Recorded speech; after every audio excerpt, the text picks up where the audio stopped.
Technology is amazing. Get this all sorted is good. That's why this fellow got the Nobel Prize. The Torontonian. I used to attend these seminars with all the big heroes that he grew up. Yes. Yeah, a whole slew of amazing people that he promoted. One is actually close to biology, Brandon Frey. Brendan Frey, okay. And he's doing, I think, genome-wide or something about genome. But he got a huge grant 3 years ago already, like 170 million or something like that. He's at Mars. Oh my goodness. Yeah, they have so much money. Yeah. He's at Mars, and he probably leading the pack there. But he was attending the seminars religiously. And yeah, all this small room was full of white people, and I was just the audience. Smallest audience. never cashed on this trend. But now it's all famous. Nice, interesting. So how is Fields between the seminars? It must be very quiet now. It is fairly quiet, but there are always some activities. I mean, there are permanent lectures that are happening at Fields, like yeah, they're always happening, right? Yeah. Yeah, probability people like to meet here once a week. Oh, hello. We are Oh, we now got a second person. Hello. Hello.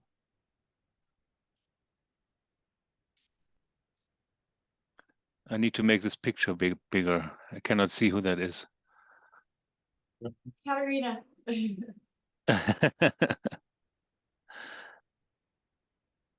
Yeah, so as you can see, today we do remotely. But the classroom is fantastic. It shows everything. So yeah. We're still going until 20 minutes after 10, or we choke? I think we might be a bit short. Yeah, because somehow I feel I have to run to somewhere in computer science. Yeah, I think I will have a bit more than an hour or so today.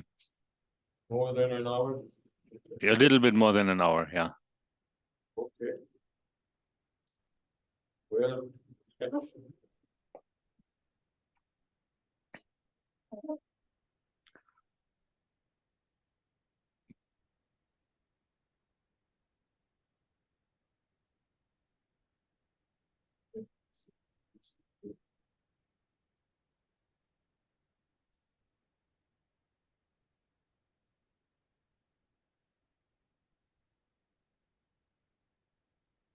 this is recorded as usual. Yes, it should be recorded as usual. Fantastic. Yeah. Just reminding myself what I did last time.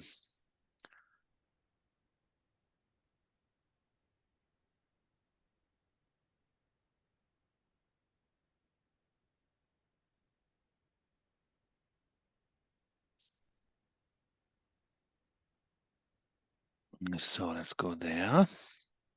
Yeah, we still have like 6-7 minutes or so before start. I could sing you a song if you want. Maybe not. Make sure it's not recorded. Unless you want to become famous. The singer. Exactly, yeah.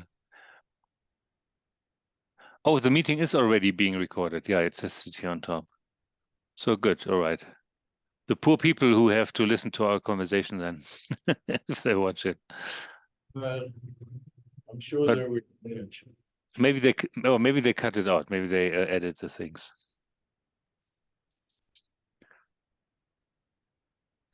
Okay, I turn off my mic for 5 more minutes and then I come back.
Yeah, so people are coming in slowly. Sumaira, I see you are there. Good morning. Hi, morning. So you saw online that we you knew that we are online, right? So you didn't come to the room. Yes, Yeah. you are online. Yes, exactly. Today is online. Yeah. Yeah, I'm not here in the institute.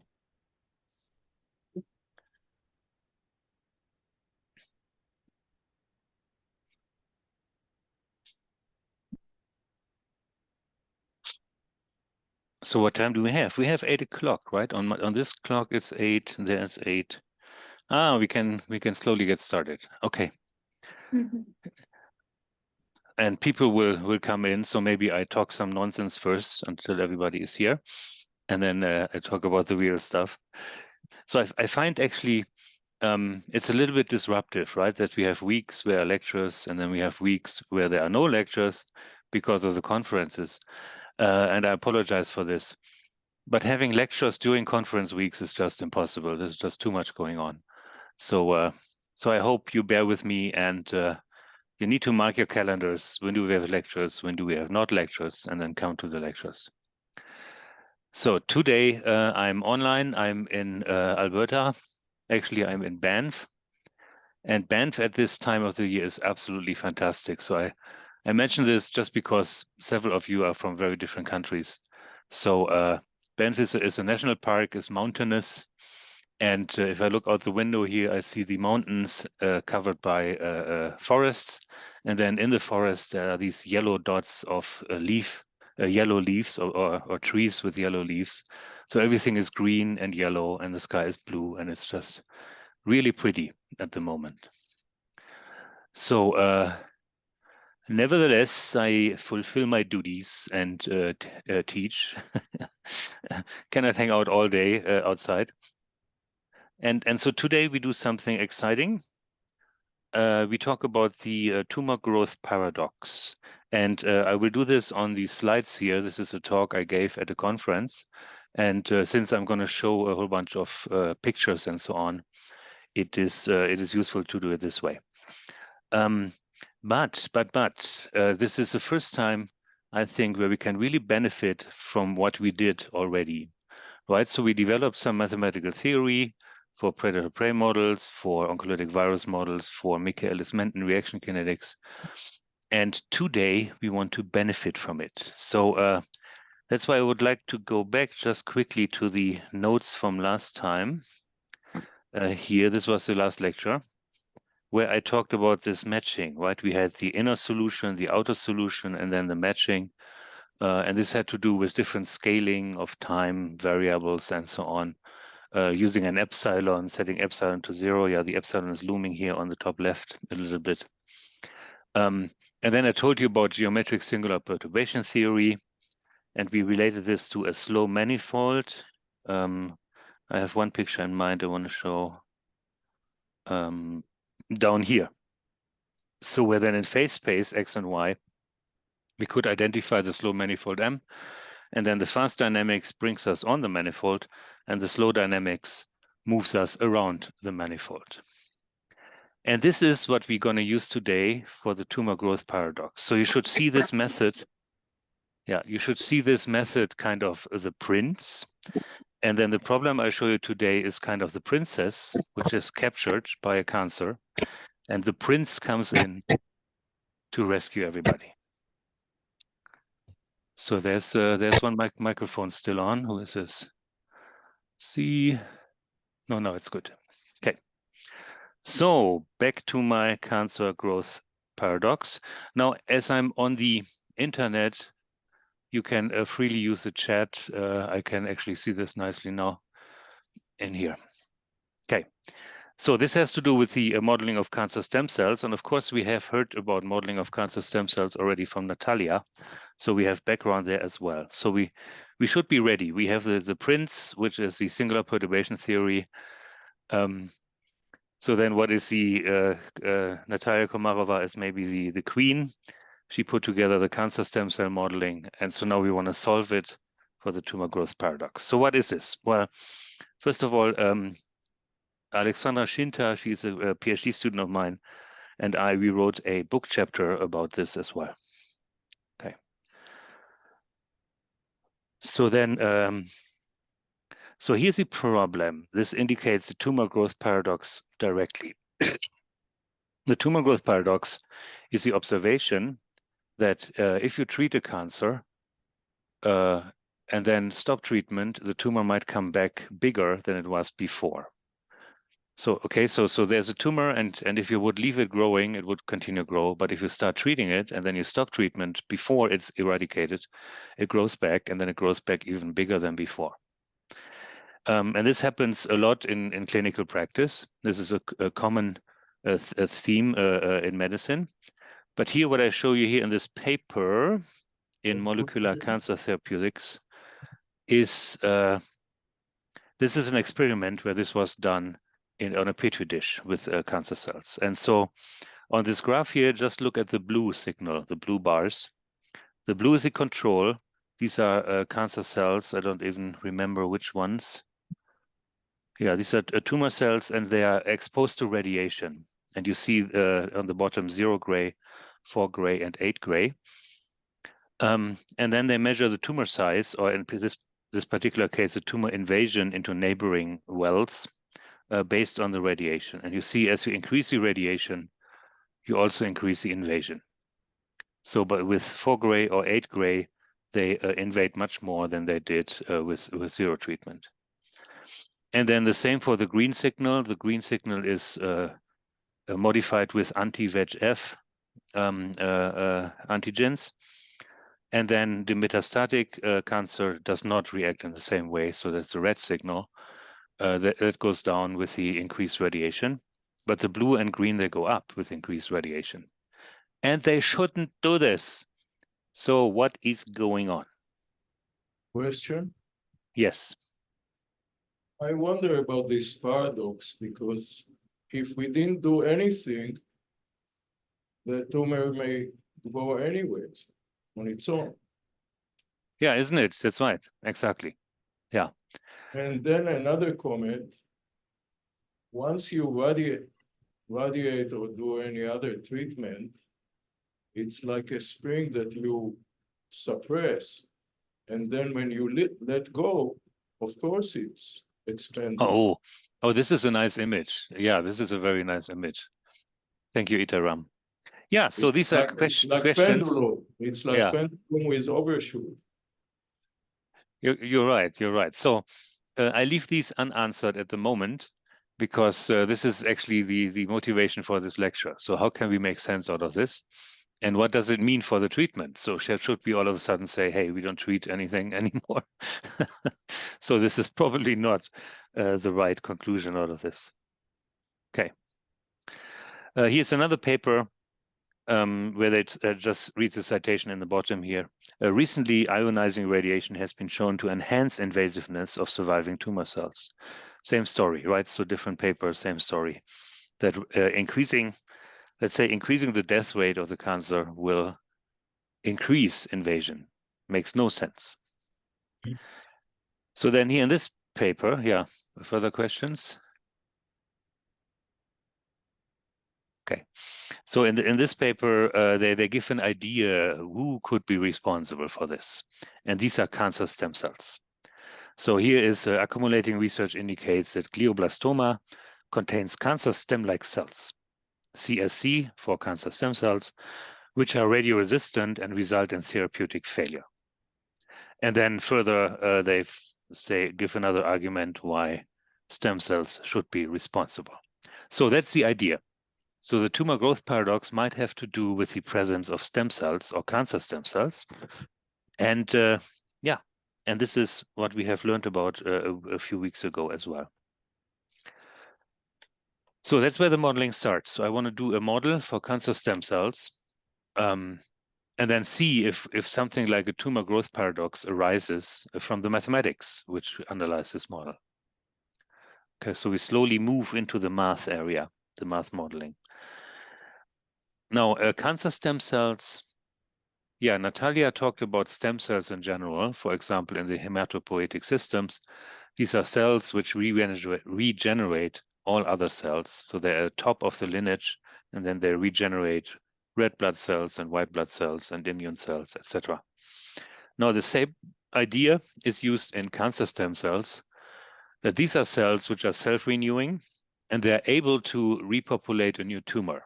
So in particular, if you take such a cell out of, say, a human, put it in a mouse, then a tumor will develop in the mouse. So they're highly aggressive, and they are like the organizing centers of the cancer. They are less sensitive to treatment, and they are the main drivers behind tumor growth.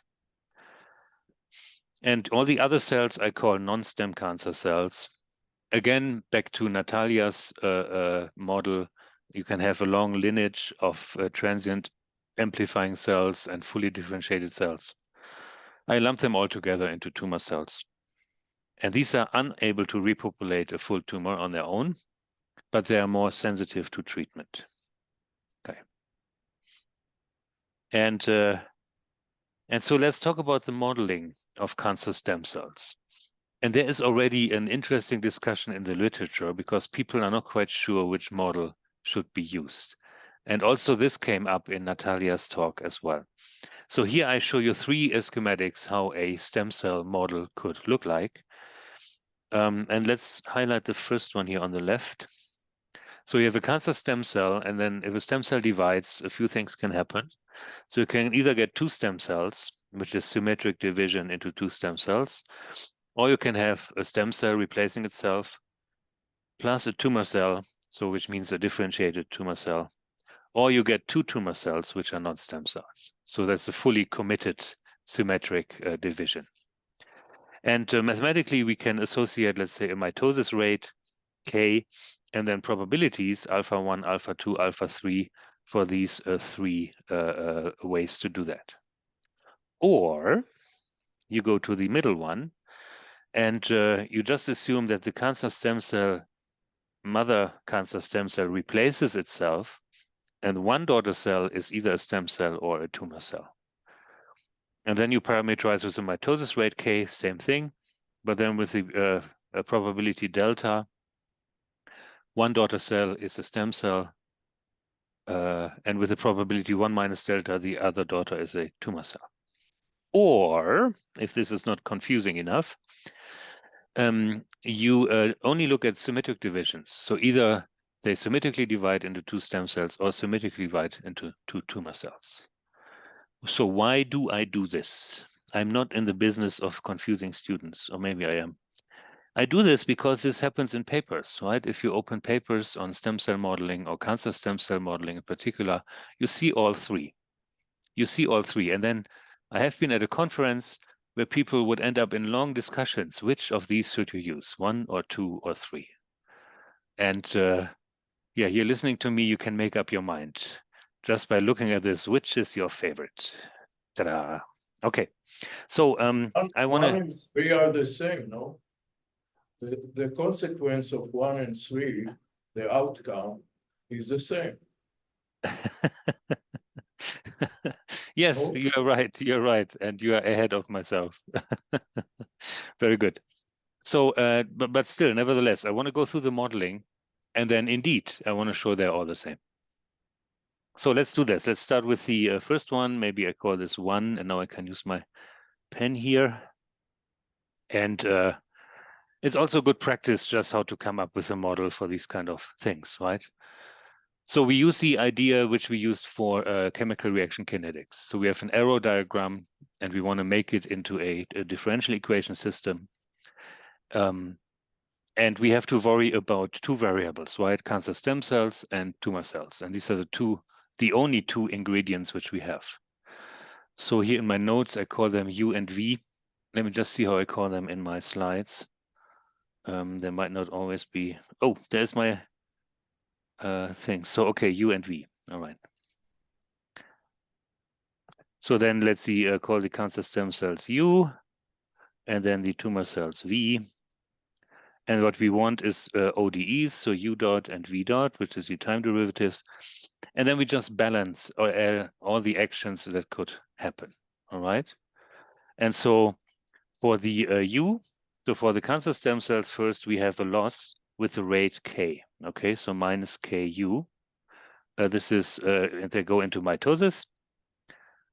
But then we get 2 cancer stem cells with the probability alpha 1. So we get plus 2, the same rate K, alpha 1 U, we get those back as stem cells. Or in the middle branch, we get only 1. So then this would be plus 1 times K, alpha 2 times U. Or we get 2 tumor cells, right? And then then they end up here. So plus 2 K alpha 3 times U. So then we have all the transitions from stem cells. And the tumor cells, oh yeah, there's one term missing. In the middle branch, we can also get 1 K alpha 1, alpha 2 times U. So let me just compare my notes. This is this, and this is that, and this is this, and this is this. Yeah, this looks good. Okay, so we can simplify the first equation just a little bit. So let's do that. So how do I want to write this? I want to factor out the K in front and the U at the back. And then I have minus 1 from here. I have plus 2 alpha 1 from here. And I have a plus alpha 2 from here. So then this is that. Yeah, that's right. And the other one I can do the same. So V dot is a K in the front, and then I have 2 alpha 3 plus alpha 2 times U. So far so good, very easy model. Okay. But I said earlier that these alphas are probabilities. So we know they add up to 1. So alpha 1 plus alpha 2 plus alpha 3 equal to 1, which means we can replace 1 with the 2 others. And there are several ways to do this. So I think what I do is alpha 2 is 1 minus alpha 1 minus alpha 3. And then I sub it into the previous model up here. Okay, give myself a new page.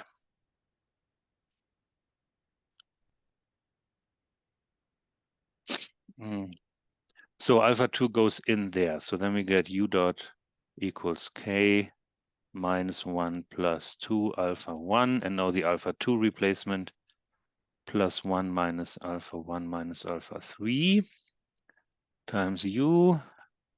And then things simplify. The ones cancel. The alpha 1, we just keep one of those guys. So then this is K alpha 1 minus alpha 3 times U. That's one equation. And V dot is unchanged. No, V dot also has alpha 2. Okay. 2 alpha 3 plus 1 minus alpha 1 minus alpha 3 times U. So then this is K. I'm sorry that I go through these trivial calculations, but we have to. We have to. And yeah. So then I plus 1 from here. And a minus alpha 1 from here times U. And this is what I have in my notes. Minus alpha 1 plus alpha 3. Good. So then summarizing this, we get the following model. So we get U dot equals alpha 1 minus alpha 3 KU. And V dot equals 1 minus alpha 1 plus alpha 3 KU. Okay. And so then this is what I call model number 1. All right, so we started with all the probabilities from this arrow diagram. We used that the sum of the alphas equaled 1, and so we simplified a bit to this equation down here. Okay, so let's look at the other cases. All right, so which one do I want to do next? Doesn't really matter, does it? So let's call this number 2 and this number 3. So in number 2, you lose the cancer cells with the rate K, and then with the fraction delta, you get 2 cancer cells. No, you get 2 stem cells, and with the other probability, you get 1 stem cell and 1 non-stem cell. So the model for 2 is this. So we get U dot equals delta KU, and V dot is the opposite fraction, 1 minus delta KU. Okay, so K is the mitosis rate, and then you get an extra stem cell with the rate delta, and you get an extra tumor cell with the rate 1 minus delta. So it's much simpler than model number 1. But then you see already something, right? So maybe you can define delta to be alpha 1 minus alpha 3. And then 1 minus delta, hold on. Then 1 minus delta becomes 1 minus alpha 1 plus alpha 3. Oops. Oops. Okay, so they are the same already. I don't have to do anything. So if I said delta is alpha 1 minus alpha 3, then 1 minus delta turns out to be exactly the other thing, plus alpha 3. Okay, and so they are indeed the same. And believe it or not, this is not clear to many scientists in this area. As I said, they argue which of the one is better. Come on. Okay. Iteram? Oh, it's okay. You can do for model 3, you can do P. You replace Right. P delta and you got the same. Exactly. So then model number 3 will turn out to be 2p minus 1.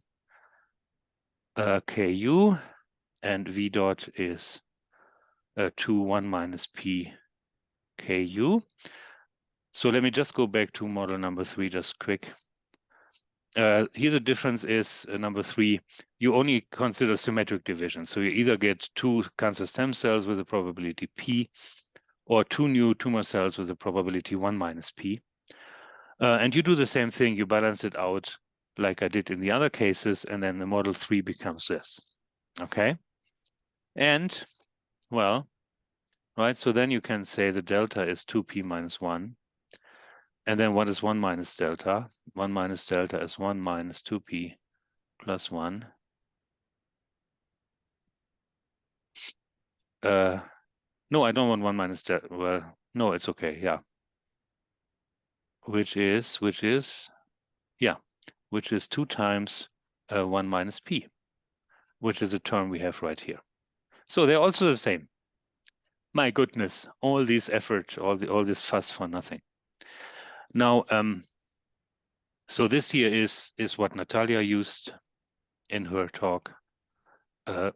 This is what I'm gonna use today in most of my presentation.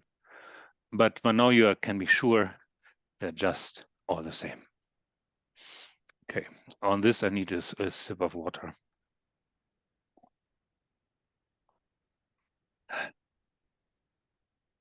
So then it's really just a matter of preference, of likeness. So all mathematical equivalent, ta-da, math is fun. And so then I use this one with the delta formulation. So the mathematical modeling of cancer stem cells has a long history. Okay, before I go there, just a short break. I need to blow my.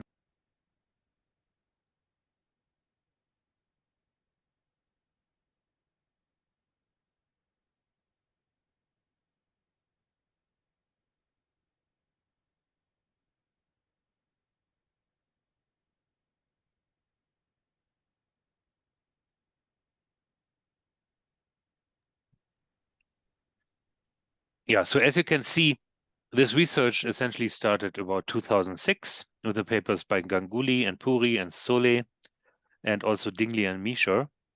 And Dingley and Misher, they have a wonderful title on their paper, which says a successful therapy must eradicate cancer stem cells. So this is the title of their paper. It's also the program of what we have to worry about. So we should control cancer stem cells. And then Marciniak Chokra et al. And here I should mention Komarova. Or do I have her somewhere else? Yeah, no, this is where Komarova belongs. They look a lot at these feedback control systems. Then John Löwengroup is another important name in this area. He's at UC Irvine, and he has done a lot of modeling, including mechanics. So how tissue mechanics play a role in these cancer stem cell dynamics. He has a very complex model, but it's also based on cancer stem cells. And then what I'm going to talk to you about here in this slide is my work with Enderling and Fasano and Shinta about the tumor growth paradox and also the tumor invasion paradox. Ooh, this sounds interesting too. But they are related. So again, under treatment, the tumor might be bigger or it might invade faster. And we have seen evidence earlier in the presentation. So then here's the outline for today. So I start actually with an agent-based model. We haven't talked about agent-based models yet. This is not a central topic of my lectures, but they show up. And so I will tell you a little bit about those. And then I had the bold idea to make an agent-based model into a differential equation model. And what comes out of this is a rather complicated model of burst jump type, which I'm going to talk about a little bit. And there the questions arise of existence and uniqueness. So very mathematical, typical mathematical questions of PDE analysis show up. But then I decided this is too complicated and I give some arguments to make it simpler. And so we get to a reaction diffusion type of model. And these are partial differential equations, which are more classical. And I will do a unit on reaction diffusion equations later in my class, maybe in November.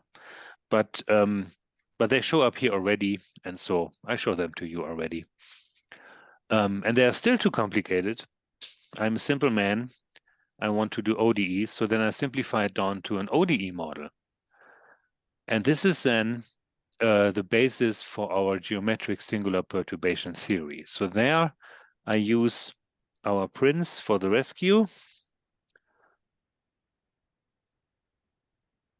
perturbation theory, which then will explain us how the tumor growth paradox came about.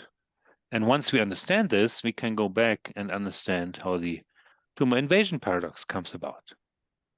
So that is the circle of my arguments. Maybe I'll make little arrows. This is the story. This is the story for today. Ready to go? Let's go. Here is the agent-based model of Enderling et al. So what this is, just look at the graphs at the bottom, these yellow, red, black kind of bubbles of stuff. So what this is a grid of cells, okay? And then a cell can be a cancer stem cell, which would be yellow, or it can be a tumor cell, which would be different shades of red, from red to black. And the red to black indicates the level of generation. So generation 0 would be 15, would be red, and then generation 1, 2, 3, 4 up to 15 would be darker shades of black. So the black ones are older and the red ones are younger. And the yellow ones are cancer stem cells. Okay, and then if you look here in the first one, you see you can make out a few cancer stem cells. I can make this bigger, which are surrounded by tumor cells. And this tumor in the numerical simulation is essentially stationary. It doesn't grow any further. So the cancer stem cells surround themselves with tumor cells and then they stop growing. However, so this alpha here is the death rate. So you could say this is like a radiation term. And if I increase the death rate from to 0.01 or to 0.1, you see I make the tumor bigger, right? There's a tumor paradox at work in an individual-based model. So what happens is through the increased death rate, I kill tumor cells, which were surrounding cancer stem cells, and then they have space to divide. And then they divide with a certain probability into new stem cells. So through the radiation treatment, say, I generate more stem cells. And if I have more stem cells, I get more a larger cancer coming out. And in this simulation, it is super drastic. It's absolutely super drastic, right? And then back to Iteram's question. So then, should this mean we shouldn't treat anything, anything with radiation? Of course, it does not mean this, but the effect is very clear. Okay. So can we describe this? Yeah, there is a question. Yeah, there's a question. Okay. Let's go back here. I just wanted to ask, so is the idea kind of that like the cancer stem cells actually have the space and like the resources to grow if like the other tumor cells aren't present? Is that what this model in particular is like trying to get at? Absolutely, you're right. That's Okay. exactly it. Yeah. So while the cancer stem cells surround themselves with the other cells, they have no more access to space and no more access to nutrients. Yes. Very good.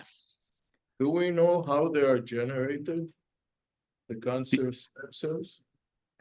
Yes. So most likely these are organ stem cells which accumulated several mutations.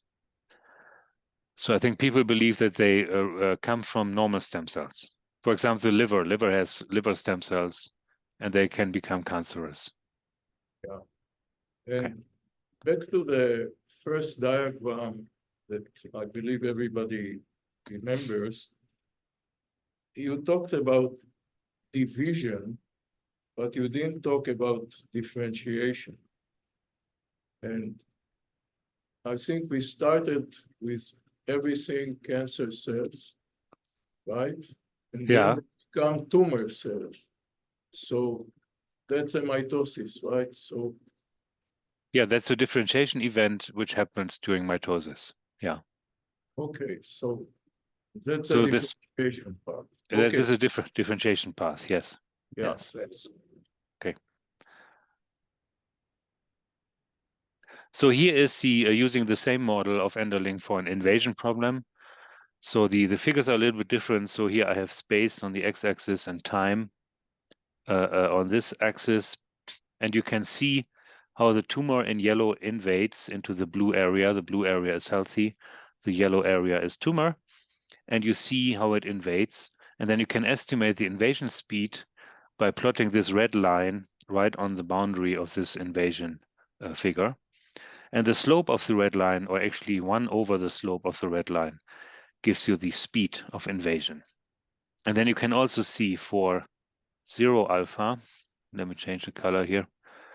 For alpha is 0, the invasion is slow, and for alpha is large, the death rate is large, the invasion is increased. So same story. You increase the death rate, you get more invasion of the cancer.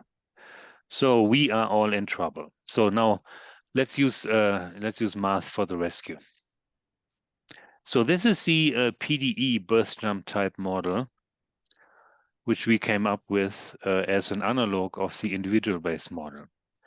And this looks complicated, and it is complicated, but still, I would like to go with you through these terms, see what they mean, so you can understand how such a model comes about. So we again have cancer stem cells, and we have tumor cells like before. And hidden in here, you can see this mechanism delta and 1 minus delta. So it is a stem cell model, okay? But then these terms have changed just so slightly. Maybe let's talk about this first. This is diffusion. So now we have a spatial model, so the cells can diffuse locally. They can move around a little bit. And the same for the tumor cells. There's a diffusion term here. But of course, the interesting term is this wild integral stuff, which I have here. So the delta was already explained. So this is a fraction of new cells, which are cancer stem cells. And the birth rate here is called gamma, which was earlier called K. Maybe I should call it K again. This is the birth rate. But then what happens, the integral is interesting. So we integrate over y is space, and we look at the cancer stem cell sitting at y, and this undergoes mitosis and reproduces a daughter cell. And this kernel K describes how a daughter cell produced at y settles at x. So the daughter cell produced at y settles elsewhere, maybe nearby, but elsewhere, so we call this x. So then this kernel K is a probability of moving from y to x. But that's not all. So now this depends on the total population. P is U plus V. So then the daughter cell can only settle if there is space. If there's no space available, it cannot settle. And this is the effect which one of you mentioned just earlier. If there's no space, they cannot settle. If there's no nutrients, they cannot settle. So this P gives a kind of a negative feedback onto the system. But it is part of the integration because a daughter cell is produced at Y, but it tries to settle at X. And then this is the formulation, how this shows up. Okay, so maybe this was a bit quick, but I will explain this in a few more moments again, I guess. Good. And so then this integral term, the same integral term shows up here. So 1 fraction delta goes to cancer stem cells, and the fraction 1 minus delta goes to tumor cells. And then the tumor cells can reproduce with a different rate rho. So then this is here. And then we have the death term alpha. So the cancer stem cells have no death term because I assume they live forever. Actually, it should be with a minus sign anyways. If I introduce treatment later, I will have a term there too, but now I don't. but I have a death term here for the tumor cells. Sorry, Thomas. Yes. Yeah, Hi, sorry for Patrick. taking you back to the first equations. Yeah. Can you please explain again the kernel and also why P is a function of X? Yeah. Wonderful. I do this on the next slide. I have an extra slide for that. Okay. So, which is right here. So thank you for your question. Okay, so K is the kernel, it's a probability density of a cell at location Y to give rise to a daughter cell at location X. And the dependence on P expresses a volume effect or crowding effect. So, and here is a possible P dependence. So this is a P, and this would be K of dot dot P. So if the local population is close to 1, this is too small, nobody can read this. So if it's close to 1, say, then there's just no more space, which means the probability of settling there is 0, or the kernel is 0 there. If P is small, let's say P is like 0.2 or something, right? Then the probability of finding space is high, and there's no restriction to settle. So this is how this works. Now, there's an interesting relation to the car parking problem. I don't know if you ever thought about the car parking problem. So this is a big difference between, yeah. Is there a comment, Patrick? No. Yes, Yeah. I'll follow. So that's a big advantage about teaching a class or giving a lecture at a conference. So in class, you can sidetrack and go into stories, and I like to do that. So a car parking problem, what is this? So let's say we have a curb on the side of a road, and we're parking cars here. And now you come with your car, with your new wonderful Toyota, and you want to find a parking spot. So you can ask the question, what is the probability to find a spot if the other cars just randomly park? And the probability of finding a spot will depend on how many cars are already there, right? So let's say if it's only 20% full, you will easily find a parking spot. If it's, let's say, 85% full, you might actually not find a parking spot because, well, the cars, yeah, also leave some space between them.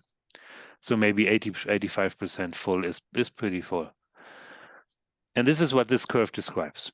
Actually, the car parking problem is the linear curve here. This has been studied in papers. So the car parking problem is entirely linear in the density of parked cells, parked cars. In our case, cells are squishy, right? So if a cell comes here and wants to park, it can kind of squeeze. It could maybe squeeze in there. So the probability for a cell to find space is higher. So then this one, this kind of curve is for our cells. And this is for cars, which are solid. So you shouldn't squeeze a car into into an open space. But isn't it fun how these things relate? So I thought this is cool. All right.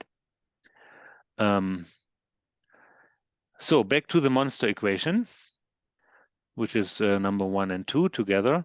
And indeed, people sat down and looked at this mathematically. This is fantastic. So Madalena was, I think, one of the first. She looked at global existence and uniqueness of this equation system 1 and 2. And this is a thing, right? Once you come up with a complicated model which has PDEs, differential derivatives, integrals, and all that, you need to worry about existence and uniqueness. If this is not true, then something is wrong with your model and you have to go back. Okay, so this is an important step. Borsi, Fasano, Primicerio, and myself, we looked at global existence of the model when there is no diffusion. Let me go back. So which means the diffusion terms here are not present. Then the entire type of the equation changes. The integral terms are still there. And it is worth, we thought it is worth another paper on global existence for that case. And then Delgado, Duarte, Suarez in 2016, they looked at one of these equations. So this is only the equation for U. There's no V equation, okay? Plus they have a reaction term F of U here. And they looked at existence and uniqueness for this. So this is also, you could say, how cancer biology inspires new mathematics, right? So in all these papers, we needed to develop new methods to do that. Okay.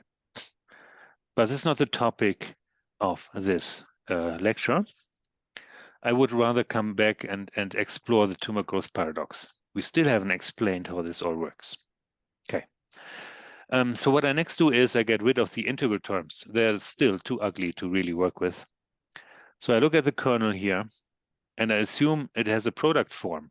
It is a Q thing which depends on space, so moving from Y to X, and it has a volume filling term which depends on the population, which I call K of P.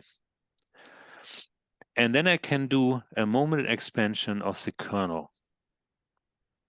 And I have this. Do I have this in my notes? Just hold on. There's a car parking problem. Yeah, no, I don't. Yeah, I think the moment expansion is an important thing. So let's do that on an extra page. Okay. Let's call this here moment expansion. Now, I make my life just a little bit, tiny bit easier. So here I look now at the kernel K of X, Y, and I make this dependent only on the difference. So I look at Q of X minus Y. So a similar argument I give you now can be done if you have X comma Y. But the standard example is X minus Y, which means it depends on the distance you jump, okay?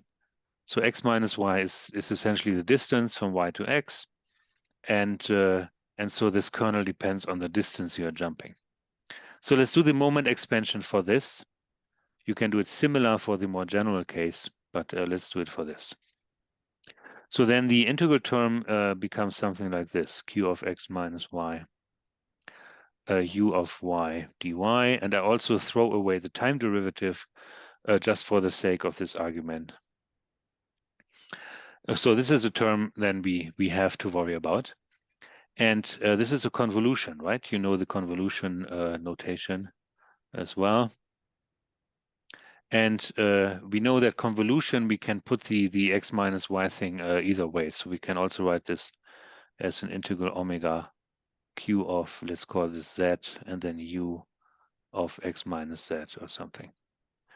Just by a change of variables. So you call Z is X minus Y, and then you do a transformation of the integration. So with the second formulation, I would like to work, and I assume a few things about Q. I want Q, right? Q is the now the probability density to jump a step Z, and I want this to be small like this. So it's very likely to jump short steps. It is unlikely to jump large steps. So it could be like a normal distribution centered around 0. So let's say likely to move small steps, which makes a lot of sense, right? I mean, yeah. Okay. And so then Z here is small. And if U of X minus Z is small, I can do a Taylor expansion. Yoo-hoo! I need another page. So use Taylor.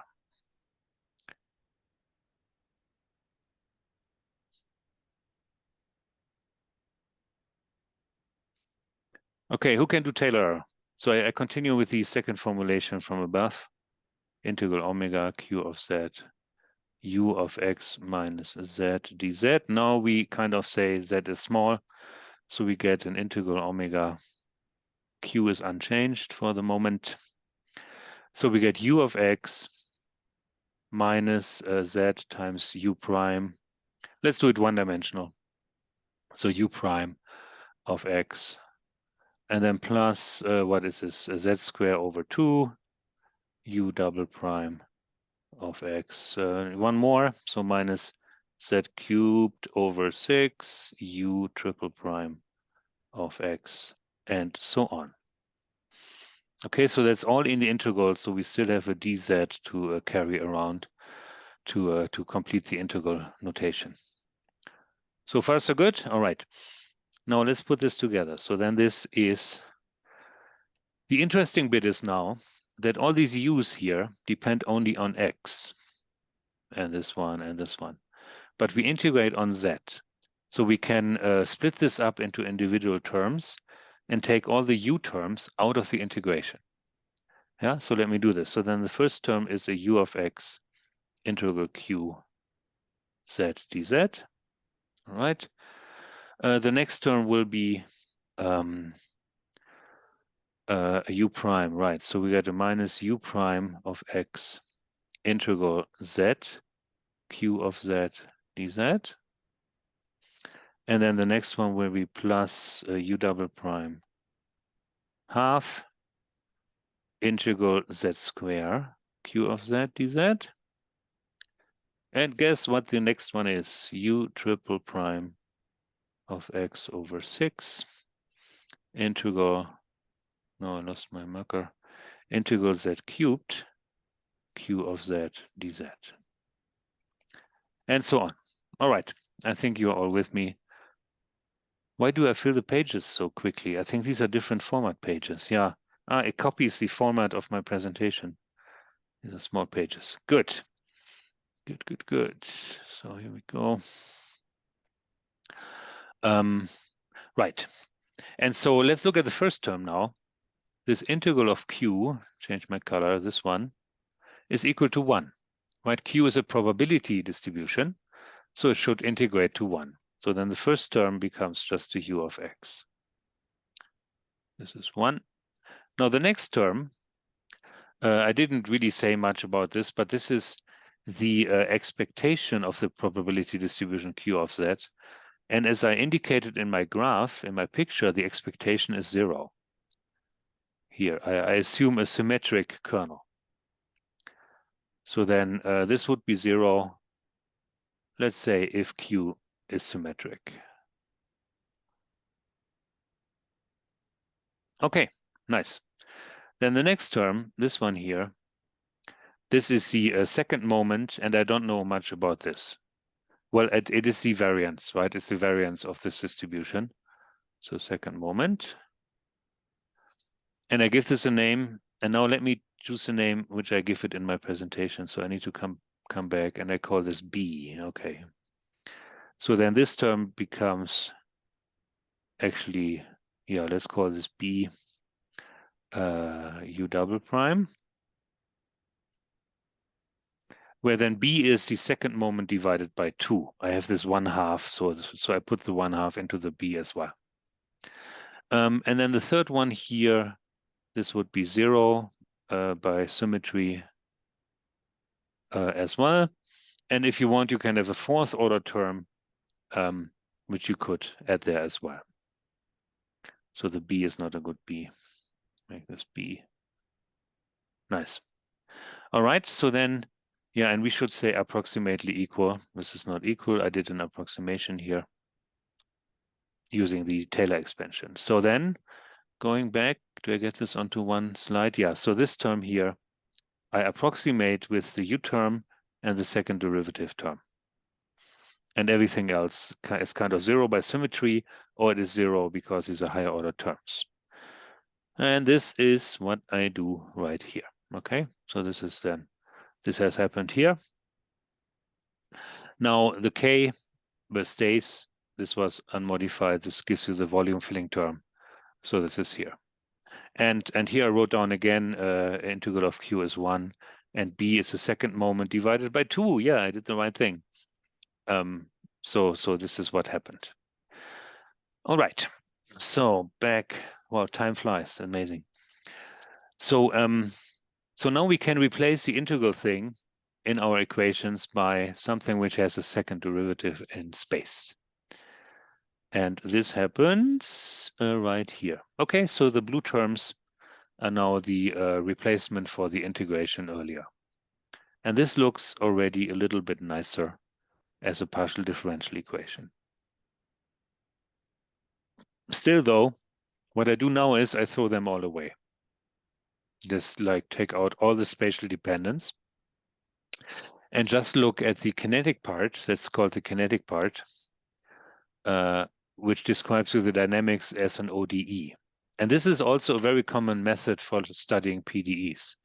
If you ever study PDEs, it is a good idea to throw away all the spatial terms and just look at the time-dependent or at the dynamic terms like this. All right.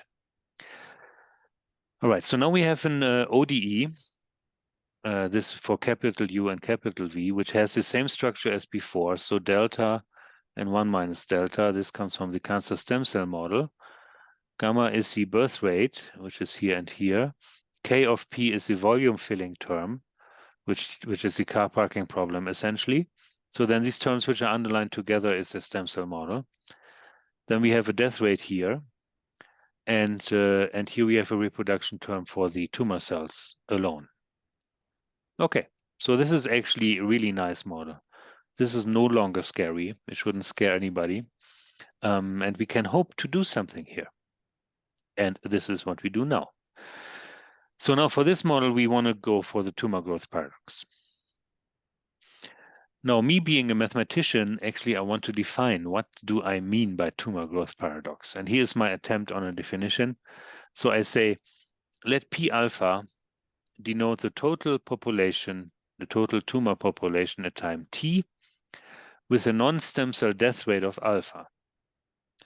And then the population exhibits a tumor growth paradox if there is a parameter, if there exist parameter values, a large value and a small value, so that the population with a large value is bigger than the population with a small value. And this happens for a certain non-empty time interval, T1 to T2. Okay, so the population with a larger death rate is larger than the population with a smaller death rate. Now we have a nice definition which we can check for our model. And then we show, I guess, with the Enderling and Hanfeld, that the above model satisfies this. So it shows a tumor growth paradox in exactly this sense. So there's a time interval where the tumor with the higher death rate becomes larger. Okay. And we understand this using a geometric singular perturbation theory, as I promised you. So let's go through this in a little bit detail. I need a small parameter. And the small parameter here is delta. This is the fraction of stem cell self-renewal, and this is considered to be small. Everybody says it is small. And measured values are in the range of 0.1 to 0.001, so it is really a small parameter. So this allows us then to enter the field of the scaling analysis and write down a fast and a slow system. Right? Remember, the fast system was somewhere here, and the slow system was somewhere here. Fast and slow. This would be the time axis, and then they're connected together by a matching condition. So that's where we are now. That's what we like to do. The fast system arises by setting delta as 0. Let me go back. Okay, so here delta is 0, then this term is gone. And the bottom, if delta is 0, then yeah, it just simplifies. So this is this. The slow system, we do a time transformation, which gives you the delta at a different position in the equation. So we did all this for Michaelis-Menten. So now I do this a little bit quicker, but then I get the slow system right here. And as we did, sorry, as we have seen earlier, this one here is an algebraic equation, right? On the left-hand side, we have 0. So this is just a relation between U and V. So we could say this is a manifold. And here we go. This is our slow manifold right here. So all U and V, which satisfy this relation, this is the slow manifold. And then on the slow manifold, we have the dynamics from here. So a very similar structure than we had earlier. Whereas a fast system, this says U is constant already, right? And this tells us how quickly or how we go onto the slow manifold. And then the slow system tells us what we do on the slow manifold. I think the theory is well understood. So let's look at these slow manifolds. Here we go. The slow manifold depends on the death rate alpha. And this is what I would like to illustrate now. So here's a diagram for U and V. Maybe I switch my colors again. And I've shown 3 slow manifolds for the death rate 0.1, 0.5, and death rate equal to 1. And say death rate is equal to 1, you see the red curve. So this is the slow manifold, how it sits in the phase portrait for U and V. So these are all points which satisfy this relation here. If alpha is 0.5, we get the green line. If alpha is 0.1, we get the blue line. Now the gray line, which connects 1 and 1, is P is U plus V, is always less or equal 1. So the whole dynamics is below the gray line. The gray line is the maximum which can ever be attained. Yeah, so these are our slow manifolds. Very nice. And how is the dynamics? So now let's look at the left figure here. Here I use 5 initial conditions. And we see a very quick increase, which is the fast dynamics, which I indicate with the double arrows. And this quickly gets us onto the slow manifold. And then on the slow manifold, we move slowly. So I give it 1 arrow. And this is how the dynamics works. Now the black one here is alpha intermediate. The blue one would be up here, where the fast dynamics goes all the way up to the blue curve, or alpha is 5. So the fast dynamics gets you here. It's almost impossible to plot onto the slow manifold. So the slow manifold changes shape inside the phase portrait. However, the principle is always the same. You go up quickly, and then you follow the line on the manifold slowly. Yeah, very nice. So, and then I think, I want to show this one here. So now I start with an initial condition somewhere here. And I run the simulations for these 3 models for the same time of 1,000 units. Tmax is 1,000. And then I stop. And I see how big the tumor got after 1,000 units. Okay?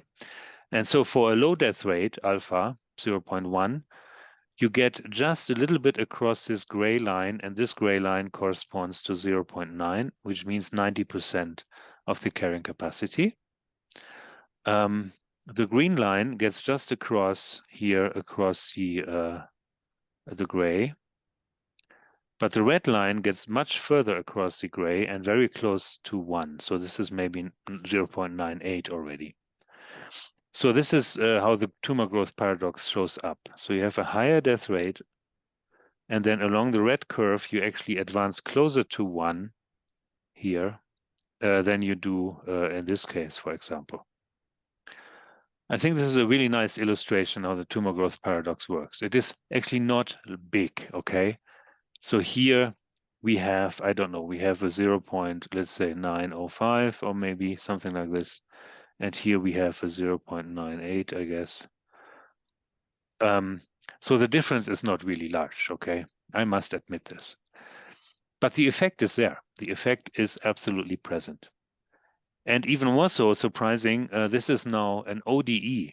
I have no space at all in there, right? We said the restriction comes to availability of space and nutrients and all that. And we find it in a model which actually has no space. It is just simply an ODE. So that is pretty cool. Okay. So yeah, let's discuss what this means for inclusion of treatment. Before I do this, though, maybe invite questions. Are there any questions to this part?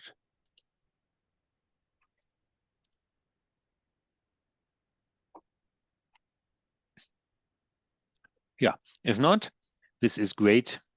I think everything was so super clear.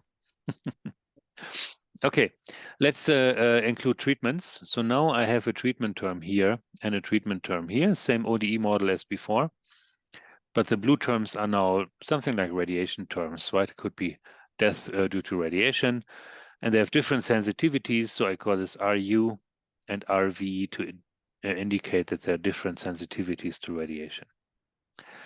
And then you can use this analysis, which I just did, to understand how radiation works. So let's look at the figure on the left. Okay. So then we have two slow manifolds to worry about.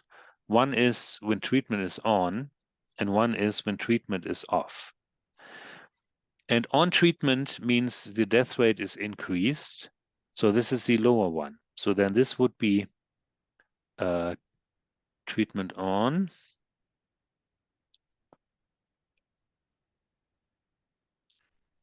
Treatment on manifold is this guy, and treatment off is the upper one. Well, that's what we learned just earlier. This is how they sit. And then using treatment, we jump between those manifolds. So, okay, so if the initial condition is here, I go quickly to the off treatment manifold there. And then I stay there until treatment starts. And if treatment starts, oh, treatment started, so I fall directly onto the treatment manifold. And I stay there as long as treatment persists. Oh, this should be a slow arrow. So just one arrow. And then treatment stops here. And so I fall off onto the no treatment manifold very quickly. I go this way, treatment is on again, etc. So the treatment on and off you can visualize by these jumps between these different manifolds. Isn't that cool? And so then here I have three cases. So in the first case, we still converge to the full tumor size equal to 1. So no success. On the right here, the treatment actually gets me down to 0. So here the treatment works.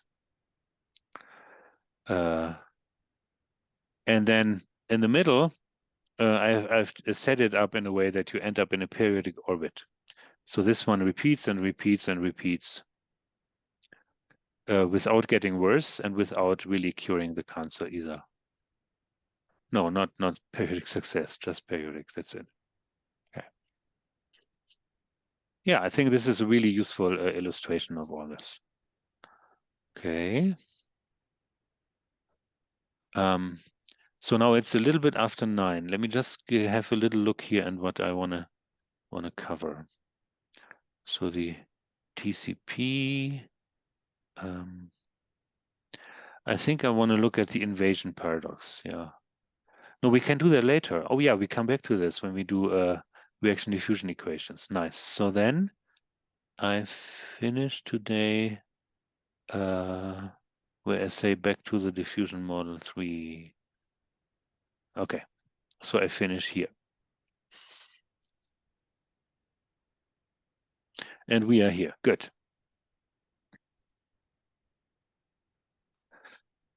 So one idea coming out of this is using differentiation promoters. So we have seen or talked about that cancer stem cells are less sensitive to radiation, but there are these ones which we want to catch, which we want to get. So if we can make them more sensitive, this would help. And to make them more sensitive, we need to increase their differentiation. And we can do this by using differentiation promoters. So they exist and they are used. And so they push cancer stem cells to become tumor cells. And this is something I studied with Jeff Bachman. He was a student of mine, where we used 3 types of cancer and calibrated the model to the data for this cancer using differentiation promoters as well. Okay. It helps to understand the paradox. Say this again, Itaram. This may help to understand the tumor paradox. Yes, right. Yeah, you're right. And so here we do this for head and neck cancer, for metastatic brain cancer, and for breast cancer. And this is where we had the data available. Now, let's look at the head and neck cancer picture here. So what do we have? We have the cancer stem cells in red over time using radiation. So we have 1, 2, 3, 4, 5 radiation events, which you can see on these steps. So whenever radiation is applied, then the tumor cells goes down quite significantly. Okay. And then the thick lines is no differentiation promoter. That's kind of the control case. And the thin lines are with differentiation promoter, so which is the modified case. And now here compare the thick red and the thin red. So the thin red is significantly lower. So we have a much higher treatment effect when using a differentiation promoter. Okay, so the cancer goes down much quicker. The blue lines, the thick blue and the thin blue, are essentially unchanged. But we have a big effect on the cancer stem cells. And this is what Dingley and Misha told us earlier. We need to control cancer stem cells. For metastatic brain cancer, again, compare the thick red and the thin red. There's a little bit positive effect, but it doesn't seem to be too drastic. And then for breast cancer in these situations, we also get a positive effect, but it doesn't seem to treat the cancer properly, right? So we keep a high volume of cancer there. So then in this context, you can talk about the probability of treatment success. And the probability of treatment success is called the tumor control probability. And you might have heard us discussing this already. Well, yeah, some people discussed it at the Fields Institute. So for example, here, the tumor gets very, very low. So here maybe the tumor control probability is probably close to 1. So this is about treatment success. Here, the tumor size is not small at all. So here the probability to have cured the tumor is about 0. So we can now study, and this is what we did with Bachmann, how the differentiation promoter will increase or decrease the tumor control probability in those cases. And let me show you the results right here. So TCP is a tumor control probability. This is what is shown in these graphs. And you want this to be close to 1. 1 is here. So 1 is the red plateau. This is where you want to be. Pink, not now. So pink means TCP is 0. This is where you don't want to be. And then we didn't treat the tumor. Now on the x-axis here, we have the radiation dose going from 0 to 60 gray. And 60 gray is the maximum dose which can be used for patients. And this is the black plane here. The black plane is the maximum dose. Okay. On the y-axis, we have differentiation promoter in days. So how much differentiation promoter we use. Okay. And so now in this head and neck, let me blow this up. In the head and neck, we would expect that we get treatment success around 60 gray. If we use no differentiation promoter, we have to use all the radiation. And then around 50, 60 gray, the tumor control probability goes up to 1. And maybe at 70 gray, it is equal to 1. But if you use a differentiation promoter, let's say 50 units, and then apply radiation, then we come up much earlier here in the range of 30 to 40 gray.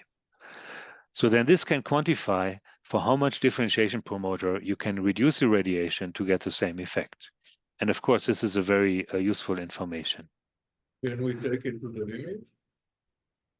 Excuse me? Can we take this to the limit, take more and more promoters?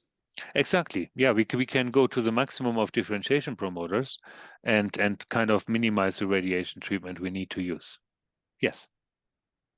And so for metastatic brain cancer, we see that without a differentiation promoter, we might not treat the cancer. But if we use a little bit, we are able to get the tumor control probability up. And then for the breast cancer, it seems like we need a really high dose of differentiation promoter to get an effect. So I think this is a quite useful way to analyze these kind of things. Okay. So then we did a few more things on treatments, which I will not discuss in detail in this lecture. For example, with Constorum, we looked at an Allais effect. So Allais effect is the effect that a small tumor on its own will actually die off. So tumor needs to reach a certain size before it can really grow. If the size is too small, non-zero, but too small, it can die off. So this can arise through these feedback mechanisms as well. And then Gilkin, Gutenkunst, and also with Adam Rhodes and myself, we looked at dedifferentiation. Okay, dedifferentiation is the opposite.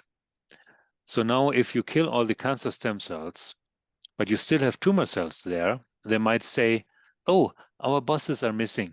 We need more stem cells. And they can dedifferentiate and become stem cell-like again. And this is, of course, an effect you would like to prevent. So then with Adam Rhodes, we used the model I just talked about, but we included dedifferentiation.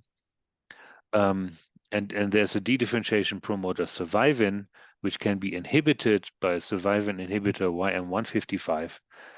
And we fitted this to mouse data. So, yeah, Itara? The promoter, can we find some cells that are depromoters? Those but so, the inverse.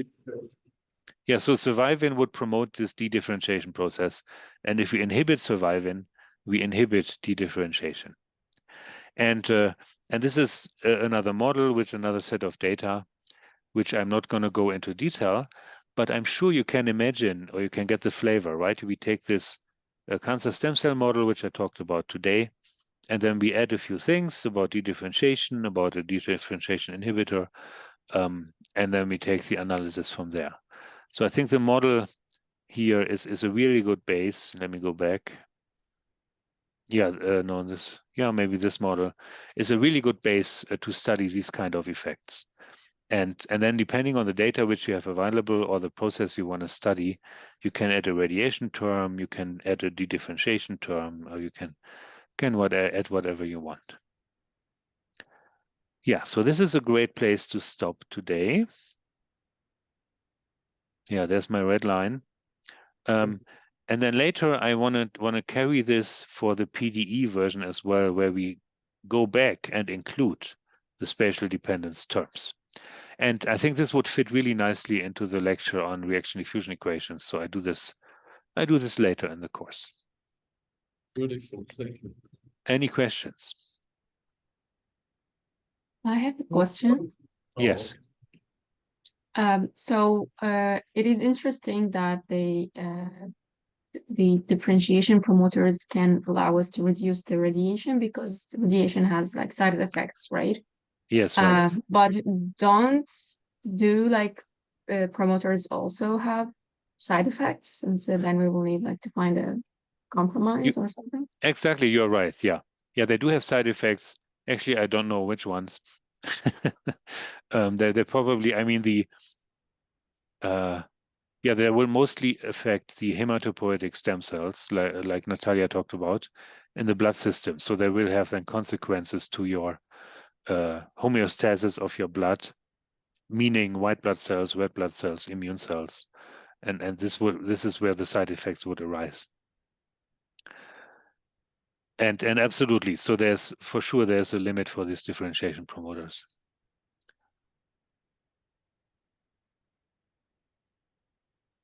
Other questions?